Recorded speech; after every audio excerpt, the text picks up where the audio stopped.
बिस्मिल्लाहिर्रहमानिर्रहीम। तो व्यूअर्स, आज हमारा पार्ट ऑफ स्पीच का 6 पार्ट है प्रेपोजिशन के हवाले से। तो आज के लेक्चर में हम प्रेपोजिशन को डिटेलली डिस्कस करेंगे कि प्रेपोजिशन होती क्या है, इसकी टाइप्स कौन सी हैं, ये कहाँ कहाँ पे यूज़ होती है और इसके कहाँ कहाँ इसको यूज़ नहीं करना चाहिए। तो फर्स्ट ऑफ ऑल हम देखेंगे प्रेपोजिशन की डिफिनेशन। तो प्रेपोजिशन वो लफ्ज़ है जो रिलेशनशिप शो करता है दूसरे लफ्ज़ों के साथ या नोन के साथ या प्रोनाउन के साथ एक सेंटेंस में, तो उसको क्या कहते हैं, प्रेपोजिशन कहते हैं। फॉर एग्ज़ाम्पल वो रिलेशन प्लेस का भी हो सकता है, टाइम का भी, डायरेक्शन का, मैनर, इंस्ट्रूमेंट और पोजीशन का भी हो सकता है, मलकियत का भी हो सकता है। तो हम इसकी अगर एग्ज़ाम्पल्स की बात करें तो एग्ज़ाम्पल में पहले नंबर पर है the book is on the table. इसमें क्या है, ऑन है। ऑन क्या है, प्रपोजिशन है। ये बुक को टेबल के साथ क्या कर रहा है, रिलेशनशिप को शो कर रहा है, उन दोनों के दरमियान एक रिलेशनशिप ताल्लुक़ कायम कर रहा है। तो ये हो गया preposition. She arrived at 5 o'clock, वो पहुंची, वो 5 बजे पहुंची। इसमें एट क्या है, एट टाइम के साथ एक रिलेशन शो करता है। She arrived at 5 o'clock, time के साथ रिलेशनशिप शो कर रहा है एट। तो थर्ड एग्जांपल है he is going to school. To क्या है, इसमें रिलेशनशिप शो कर रहा है डायरेक्शन की, यानी स्कूल की तरफ जा रहा है वो। तो ये क्या है, टू क्या है, रिलेशनशिप, डायरेक्शन की रिलेशनशिप को शो कर रहा है।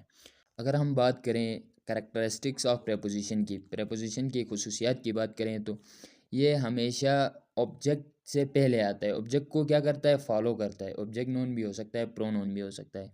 For example she is sitting in the room. Room क्या है, एक नोन है। इन इसको फॉलो करते हुए ये इन क्या है, प्रेपोजिशन है। ये दूसरा इसका कैरेक्टरिस्टिक क्या है, ये अकेले कभी नहीं आता है। इट्स नेवर स्टैंड अलोन, ये अकेले, प्रीपोजिशन अकेले कभी एग्जिस्ट नहीं करता है। इसके बाद तीसरी इसकी खुसूसियत क्या है, ये ऑब्जेक्ट से पहले आता है। इसके बाद हम डिस्कस करेंगे types of preposition. Types of preposition पे पहले नंबर पर है हमारा प्रेपोजिशन ऑफ प्लेस और पोजीशन। ये क्या करता है, किसी भी जगह के बारे में, जगह को शो करता है। फॉर शो वेयर समथिंग, कहाँ पर कोई चीज़ है उसको शो करते हैं वाले प्रेपोजिशन को क्या कहते हैं, प्रेपोजिशन ऑफ प्लेस।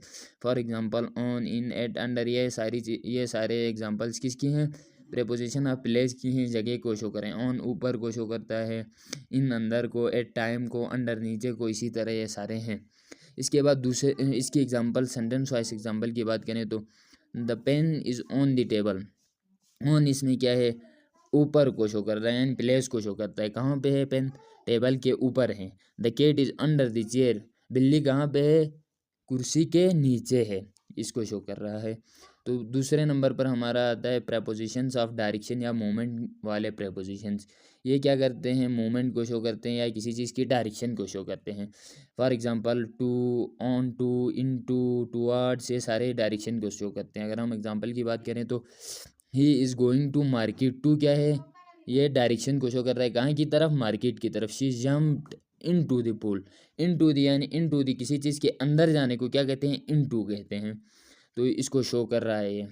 इसके बाद तीसरे नंबर पर आता है प्रेपोजिशंस ऑफ टाइम। ये क्या करते हैं, टाइम को शो करते हैं। For example at, on, in, since, for, ये सारे किसको शो करते हैं, टाइम को शो करते हैं। For example we sleep at night, हम शाम को सोते हैं। टाइम कब सोते हैं, शाम को, नाइट रात को। यानी ही वॉज बोर्न इन 2001, वो कब पैदा हुआ, 2001 में। ये तारीख को या टाइम को शो कर रहा है। She has been here since morning, वो यहाँ पर है कब से है, सुबह से है। इसके बाद preposition of cause, reason, purpose. चौथे नंबर पर यह आता है preposition of cause, reason and purpose.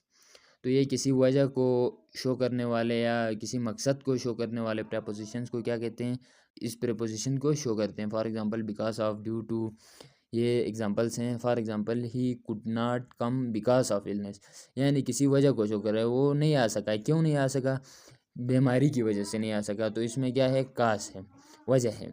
तो चौथे पाँचवें नंबर पर हमारा प्रेपोजिशन आता है प्रेपोजिशन ऑफ मैनर, इंस्ट्रूमेंट या एजेंट। यानी किसी रवैये को या किसी आले को या किसी एजेंट को शो करने वाले प्रेपोजिशन को क्या कहते हैं, प्रेपोजिशन ऑफ मैनर, इंस्ट्रूमेंट और agent. For example by, with, about, like, as. इसकी अगर हम एग्जांपल की बात करें तो the book was written by Shakespeare, ये बुक किसने लिखी थी, शेक्सपियर ने लिखी थी।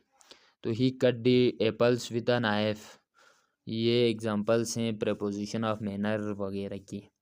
तो छठे नंबर पर आता है प्रेपोजिशन ऑफ कंपैरिजन, कंट्रास्ट और कंसेशन। ये किसी चीज़ को कंपेयर करने के लिए जो प्रेपोजिशंस यूज़ होते हैं इनको कहते हैं। For example like, as, than. ये अगर हम इनकी एग्जांपल की बात करें तो she looks like her mother, वो अपनी माँ जैसी दिखती है।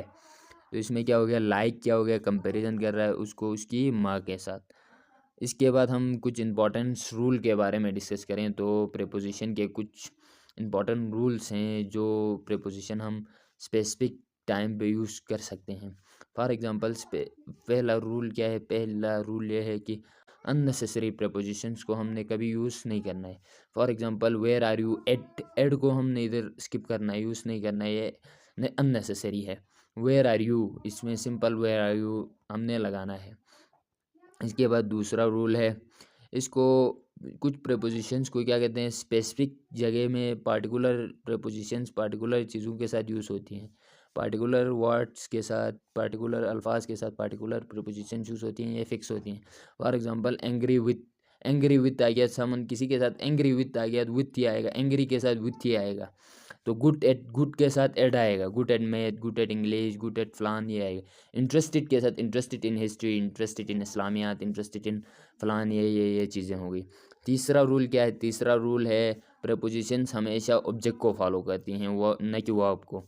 For example she is found of reading, उसे शौक है किस चीज़ का, रीडिंग का उसे शौक है। तो इसमें she is found to reading, to read नहीं आएगा, बिकॉज ये टू के साथ ये क्या बन जाता है, वर्ब बन जाता है। टू रीड, रीड क्या है, वर्ब है। रीडिंग क्या है, नोन है, जेंट है, ये रीडिंग, ये नोन है। तो थैंक यू।